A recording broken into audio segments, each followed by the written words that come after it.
চেয়েছিলাম যে প্রিন্স মামুন আমার এই একটা ভালো সময় আমাদের পাশে থাকুক, বাট উনি সামহাও আসতে চান নাই। তো এটা নিয়ে একটু দেরি হয়ে গেছে, তো আমি আপনাদের কাছে ক্ষমা প্রার্থী। ওনার সাথে ব্যক্তিগত সম্পর্কটা আমি পাশে রেখেই আমি যেটা বলতে চাই সেটা হচ্ছে যে ডিজিটাল প্ল্যাটফর্ম বলেন বা সোশ্যাল মিডিয়া প্ল্যাটফর্ম বলেন, এখানে আমার আশাটাই হয়েছে ওনার কারণে এবং ওনার হাত ধরেই। তো উনি না থাকলে এই সূচনাটা কখনোই হতো না, এই স্টার্টটা কখনোই হতো না। তো এই আজকে এরকম একটা মাইলস্টোন টাইমে ওনাকে দিয়ে আমি আসলে উদ্বোধনটা করাতে চেয়েছিলাম। প্রথমেই সরি বলে নিচ্ছি এতটা লেট করে আসার জন্য। এটার কোনো এক্সকিউজ হইতে পারে না, বাট এক্সকিউজ করতে হবে আমাকে। আজকে রাস্তায় অনেক জ্যাম ছিল, এছাড়াও একটা ব্যাপার ছিল যে আমি চেয়েছিলাম যে প্রিন্স মামুন আমার এই একটা ভালো সময় আমাদের পাশে থাকুক, বাট উনি সামহাও আসতে চান নাই।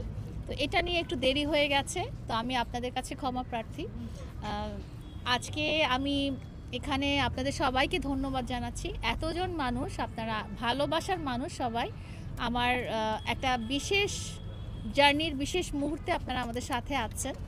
আর এই জার্নিটার এই বিশেষ মুহূর্তটার কারিগর হচ্ছে ফ্রিল্যান্সার রাকিব ভাই, ডিজিটাল ওয়েবার ওনার। উনি আমাকে একটা ওয়েবসাইট ক্রিয়েট করে দিয়েছেন, যেটা বাংলাদেশের সকল কন্টেন্ট ক্রিয়েটারদের মধ্যে আমি পায়োনিয়ার। আমি বলতে চাই যে সকল বাংলাদেশের যত ভার্চুয়াল প্ল্যাটফর্মে যত কন্টেন্ট ক্রিয়েটার আছে তাদের মধ্যে আমার এই ওয়েবসাইটটাই হচ্ছে পায়োনিয়ার ওয়েবসাইট, যেটা প্রথম একটা ওয়েবসাইট ক্রিয়েট করা হয়েছে, যার মধ্যে থেকে আপনারা আমার সবগুলো প্ল্যাটফর্ম একসাথে ভিজিট করতে পারবেন। তো এটা বাংলাদেশে প্রথম। তো এই জন্য এই এত বড় একটা শুভক্ষণে আপনাদেরকে ছাড়া আমি সেলিব্রেট করব না বলে আপনাদেরকে ডাকা এবং আপনাদেরকে এতটাই কষ্ট দেওয়া। আজকে যেহেতু অনেক সময় আছে আমার, আপনাদেরও যদি সময় থাকে, আমি দরকার পড়লে একজন একজন করে আপনাদের সাথে কথা বলবো। আমার সারা রাত আপনাদের সময়টা আপনাদের জন্য। আপু এখানে আসার সাথে আপনি বললেন যে মামুনকে নিয়ে আসার কথা ছিল, আসলে মামুনকে আপনার ডাকে এখন সাড়া দিয়ে আসবে কিনা? উনি তো আসতে চাইলেন না, বাট আমি কেন ওনাকে চেয়েছি সেটা হচ্ছে যে ডিজিটাল প্ল্যাটফর্ম বা ভার্চুয়াল প্ল্যাটফর্ম। আচ্ছা, প্লেনটা যা।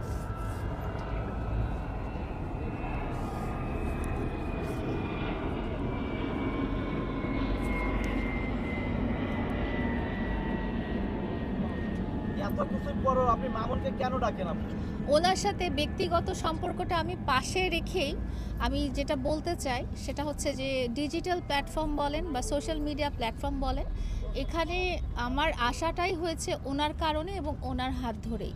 তো উনি না থাকলে এই সূচনাটা কখনোই হতো না, এই স্টার্টটা কখনোই হতো না। তো এই আজকে এরকম একটা মাইলস্টোন টাইমে ওনাকে দিয়ে আমি আসলে উদ্বোধনটা করাতে চেয়েছিলাম।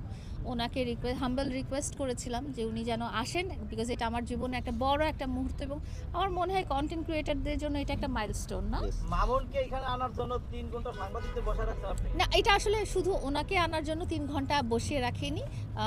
রাস্তায় আপনারা জানেন যে আজকে কিছু একটা সংঘর্ষ হয়েছে, যেটার কারণে রাস্তা কিছুটা ব্লক আছে। তো এটার জন্য আসলে দেরিটা হয়ে গেছে। আপনি কয় ঘন্টা বসেছিলেন? না, কয়েক ঘন্টা না, ওনাকে আমি রিকোয়েস্ট করেছি, বাট উনি আসতে রাজি হয়নি। মামুন উনি আসতে রাজি হয়নি, কিছু বলেনি। মানে আপনার মুখের উপর বলেছে আমি যাব না? না, মুখের উপর বলেনি। তো আপনি কি কষ্ট পেয়েছেন?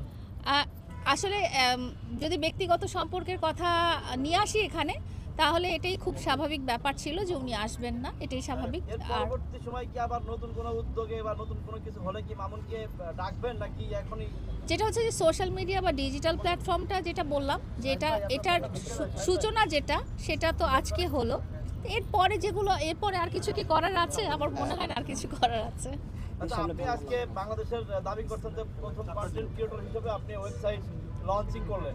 তো আসলে আপনার আগেও অনেকেই হয়তো করে ফেলতে পারে, আপনি কি সেই বিষয়ে জানেন কিনা? না, যেমন হয়েছে যে মিডিয়ার অনেকেই আছে, বাট ডিজিটাল যেটা প্ল্যাটফর্ম, যেটা যদি আপনারা বলেন যে সোশ্যাল মিডিয়া কন্টেন্ট ক্রিয়েটার বা টিকটকার বা ইউটিউবার যারা আছে, তাদের এই ধরনের আমার যেই ওয়েবসাইটটা এরকম নয় যেখানে গেলে আপনারা একসাথে আমার সবগুলো প্ল্যাটফর্ম আপনারা একসাথে ভিজিট করতে পারবেন, এই ধরনের নয়। হয়তো থাকতে পারে। ওয়েবসাইট দিয়ে মানুষকে আপনি কি জানাতে চান? মানুষ অনেক কিছুই জানতে চাইতে পারে। যেমন মানুষ আমাকে সবসময় জিজ্ঞেস করে যে তোমার সাথে আমাদের যোগাযোগের উপায় কি, আপনারাও জিজ্ঞেস করেন। তোমার সাথে আমার কোলাবোরেশন করব, সেটার উপায় কি, তোমার রিয়েল আইডি কোনটা, তোমার রিয়েল টিকটক আইডি কোনটা, তোমার রিয়েল ইনস্টাগ্রাম আইডি কোনটা, তো একসাথে আমাকে ওই জায়গাটায় পাবে। আপু আপনি সোশ্যাল প্ল্যাটফর্মে অনেক অ্যাক্টিভ, আমরা সবসময় দেখি যে বিভিন্ন জায়গায় আপনি বিভিন্ন সময় বিভিন্ন কিছু উদ্বোধন করতে চান। যারা আপনাকে দিয়ে বিভিন্ন কিছু উদ্বোধন করাতে চায় বা বিভিন্ন সময় আপনাকে নিতে চায়, তারা কি তাদের জন্য কি এই প্ল্যাটফর্ম আপনি ওপেন করছেন নাকি অন্য কোনো উদ্দেশ্য আপনার আছে? এখানে কোলাবোরেশনের ব্যাপারটাই বলেছি, যে যারা আমার সাথে কোলাবোরেশন করতে চায় আপনিও করতে পারেন, যে কেউ আমার সাথে কোলাবোরেশন করতে চায় তারা আমার সাথে এখানে ডাইরেক্টলি যোগাযোগ করতে পারবে। বলে না যে ফোনে পাই না বা ফোন অ্যাক্সেস করতে পারি না, ফোনের দরকার নেই, আপনারা ওয়েবসাইটে যেয়ে আপনারা জাস্ট মেসেজ ড্রপ করবেন, ডিটেলস জানাবেন, আমরা গেট ব্যাক করবো, আমার টিম গেট ব্যাক করবে বা আমি গেট ব্যাক করবো।